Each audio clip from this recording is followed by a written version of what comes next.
Welcome back to the Daily Crypto Roundup. It's been a very interesting 24 hours in the market, because we actually saw exactly the kind of reaction many analysts were expecting after the Federal Reserve's rate cut. Bitcoin dipped sharply on the announcement, slipping below that $90,000 level, and that move managed to wipe out a chunk of the gains we'd seen building over the last couple of days. But once that initial reaction played out, the entire market simply flattened out.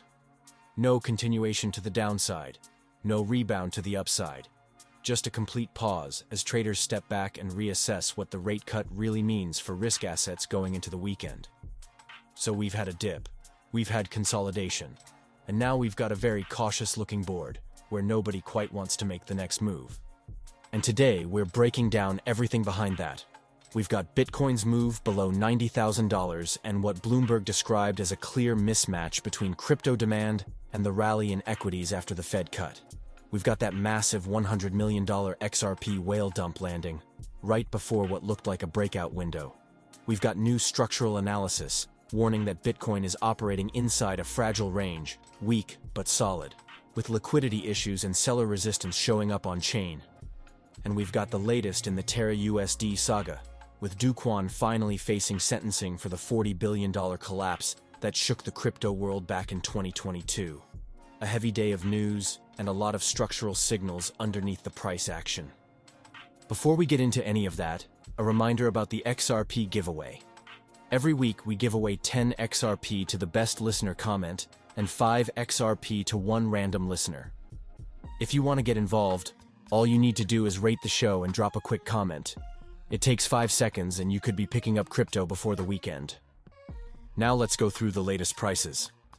Bitcoin is sitting around $91,300, more or less frozen after that post-Fed dip. Ethereum is trading near $3,250. XRP is at around $2.03. Binance Coin at $880.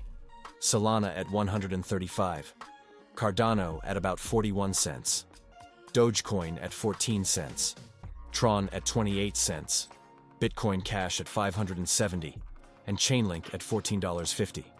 The entire top 10 is flat, almost identical to where we were yesterday, with the exception of that Fed-driven pullback. So with the prices out of the way, let's dive into the stories. And we start with that Bloomberg piece, because it perfectly captures what's happening on the macro side. Bitcoin slid below 90,000 after the Fed cut, even as US stocks rallied.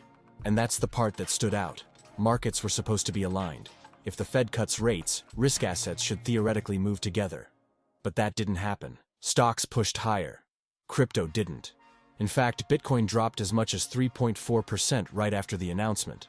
The move isn't catastrophic, but it shows something more subtle. Crypto demand is not behaving like equity demand right now. Traders are positioning differently, with some desks pointing out that crypto investors may be more cynical about the Fed's ability to generate sustainable liquidity or drive a risk-on environment. That disconnect is important because it tells us the rally earlier this week might have been more fragile than it appeared. And this ties directly into the TradingView analysis released today. They highlighted that Bitcoin is currently moving inside what they describe as a structurally fragile range, weak but holding. On-chain indicators are showing defensive behavior. Long-term holders are doing some profit-taking. Speculative interest is low. Funding rates are flat or negative. ETF flows aren't providing any pressure. Liquidity is thin. And when liquidity is thin, the market becomes more sensitive to every little macro trigger, which is exactly what we saw last night. The dip wasn't enormous, but the fact that the market didn't bounce afterward reinforces the idea that this range is being held up more by patient buyers than by any real bullish momentum. Analysts are saying that upside only opens up again if Bitcoin can reclaim key cost basis levels, push through the 95,000 region, and spark genuine buyer confidence. Until then, the range looks fragile, even if it's not breaking down. Now let's talk about XRP, because today's whale activity is significant. According to a fresh report, a single large XRP holder dumped more than $100 million worth of tokens just before what could have been a breakout attempt. In total, wallets holding between 100 million and 1 billion XRP have offloaded nearly $600 million worth since December 5th. That's a lot of supply hitting the market, And it explains why XRP has been struggling to clear that $2 mark, despite solid trading volumes. And those volumes are rising, up nearly 60% in the last 24 hours, hitting almost $4 billion. That's around 3% of the entire circulating supply trading hands in a single day. Analysts say that if XRP can get above $2.20, it opens the door to $3. But right now, the flood of whale distribution is creating an overhead weight that retail buyers alone can't overcome. It doesn't invalidate the bullish structure, but it definitely delays the breakout window. Let's pause here for a quick word from our sponsors.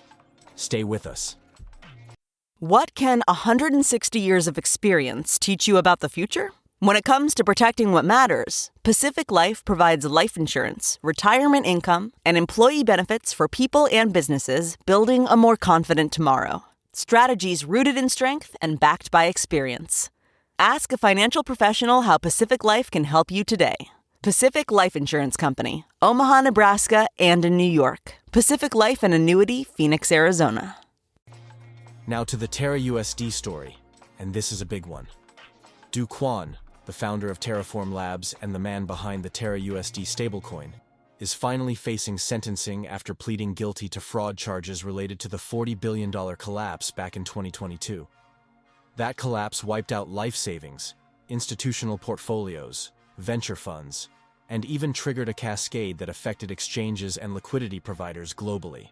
Prosecutors are recommending a 12-year sentence, pointing to the scale of investor losses and the misrepresentations that led to the collapse of both TerraUSD and Luna. He has also agreed to forfeit more than $19 million as part of the plea deal. Internationally, he still faces legal pressure from multiple jurisdictions. This story is significant because it's one of the rare moments where the crypto industry sees a high-profile founder held accountable in the traditional judicial system. It also reinforces the need for genuine risk frameworks around stablecoins, something regulators are now actively revisiting. So what does all of this tell us about the market as a whole today? It tells us that crypto is in a holding pattern. The Fed cut has happened. The initial reaction has happened. Bitcoin dipped. Some gains were erased. And now everything is flat because the market is waiting for direction. There's no panic, but there's also no conviction. Instead, what we've got is a market leaning cautiously forward, watching liquidity, watching demand, and watching how traders position over the weekend. The stories today reinforce that theme. Fragile structures, whale activity, regulatory fallout, and a market searching for momentum that hasn't arrived yet. What we're seeing today is exactly the kind of behavior you tend to get when macro sentiment starts to split between asset classes. Equities absolutely loved the Fed's rate cut. Stocks pushed higher almost instantly, but crypto didn't follow the traditional risk asset script. Instead, Bitcoin dipped sharply on the announcement, slid back under $90,000, and then immediately flattened out. And that divergence matters. It tells us that traders in this market are taking a very different approach to risk than the people piling into equities right now. It's not fear, it's not panic, it's hesitation. And part of that hesitation comes from something we actually talked about earlier in the week, which is the likelihood of a sell the news event after Monday's sharp move higher. When an asset runs aggressively into a major announcement, very often the first reaction once the news lands is profit-taking, not continuation. And that's exactly what we got. A dip, some of the gains erased, and then complete stillness. But while the price has paused, participation definitely hasn't vanished.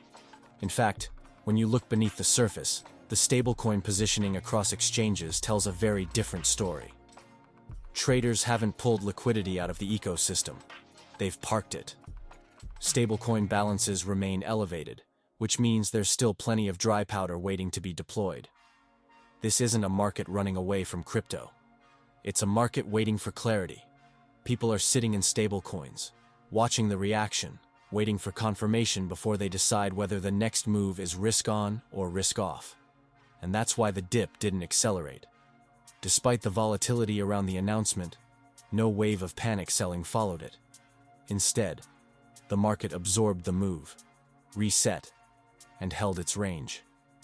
And that combination, macro divergence, a sell the news pullback, and stablecoin liquidity sitting on standby, paints a picture of a cautious but still very alive market that hasn't made its next decision yet.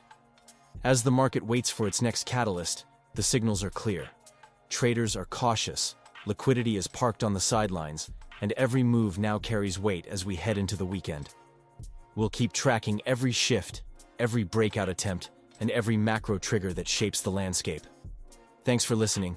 Drop your thoughts in the comments, hit the rating button, and as always, we will see you at the top.